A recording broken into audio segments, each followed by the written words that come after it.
Hey everybody, it's Dr. Rick Walkout. We're back for another edition of Thyroid Thursday, and today we're talking about thyroid physiology, thyroid hormone, and gut or stomach function. Let's just start there with stomach function.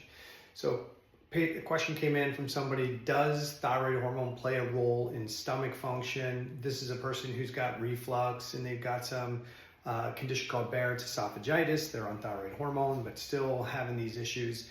They asked their physician if this could be related to their thyroid condition, and their medical physician or whoever was prescribing the medication said their thyroid condition didn't have anything to do with their reflux and irritation in their throat. So I'm going to answer her question. Thought this would be a good Thyroid Thursday video. So here we go. So does thyroid hormone regulate stomach function? It does, and here's a couple key things that it does. Thyroid hormone, and specifically when we're talking about thyroid hormone, we're talking about T3 at the cell level. So not the T4 that's in the blood, not necessarily the T3 that's in the blood, but the T3 that's at the tissue level. So T4 and T3 need to get into the tissue to have the functional response. So thyroid hormone plays a role in gastric acid release. So when you eat, within minutes, you're producing stomach acid to help break down your food. It helps activate enzymes in the stomach to break down food, and it kills the bacteria in the food. So if you don't have appropriate levels of thyroid hormone at the stomach, poor stomach acid production, poor breakdown of food, poor activation of digestive enzymes, and more likely that bacteria coming from your oral cavity and your food can get further into the GI tract and create what we call dysbiosis, or an imbalance of the bacterial flora. Thyroid hormone also regulates stomach motility and movement to help with the digestive process. It helps regulate the mucosal layer. So you have a layer of mucus that protects the stomach lining from this really acidic environment. Now, the esophagus doesn't have that protective coating, so it can't handle the acidic content of the stomach. So when we have burping, belching, reflux of stomach acid up into the esophagus, it irritates it, it burns it, it starts damaging the tissue. So it's not good to have. So when people think they have reflux, they think they have too much stomach acid. They actually don't have too much stomach acid. They actually have too little stomach acid. But because of the low stomach acid production, they have poor digestion, they get gas, they get bloating. The stomach acid comes back up into the esophagus and irritates that esophageal lining, and that can create a lot of irritation, discomfort, and disease in that esophageal area. But if they don't have appropriate stomach acid, they may be a person who doesn't have appropriate thyroid hormone impacting their stomach. So important thing to understand. And then the fourth big factor is plays a role in nutrient absorption. Because of its production of acids and enzymes, it plays a role in nutrient absorption. So these are the four big things that thyroid hormone, specifically T3, impacts in the stomach. Now, if you have hypothyroidism, these are the challenges that you may have as a result of low levels of thyroid hormone at the tissue level. So you may have decreased stomach acid production. We call that hypochlorhydria. Therefore, you may have reflux. You may have start to develop esophageal disease and damage like Barrett's esophagitis.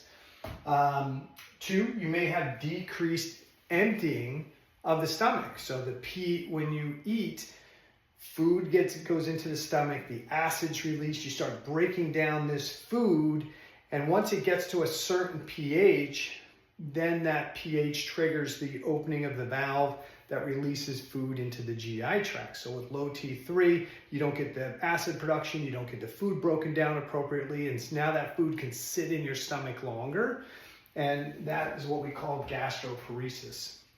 3, there's a risk of dysbiosis. So again, if you have low T3 impacting the stomach and you lose some of the acidity of the stomach, now bacteria that are coming from your oral cavity or from your food can get into the GI tract, into the small bowel, into the large bowel, And and it can change the bacterial balance in there, and that's what we call dysbiosis.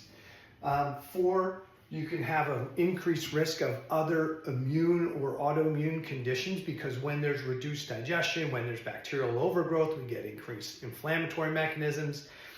With reduced stomach acid production, you can have decreased bile and pancreatic enzyme release. All of this stuff can result in more permeability of the GI tract, more inflammation in the body, and triggering more immune and autoimmune conditions. I talked about risk of reflux and Barrett's esophagitis.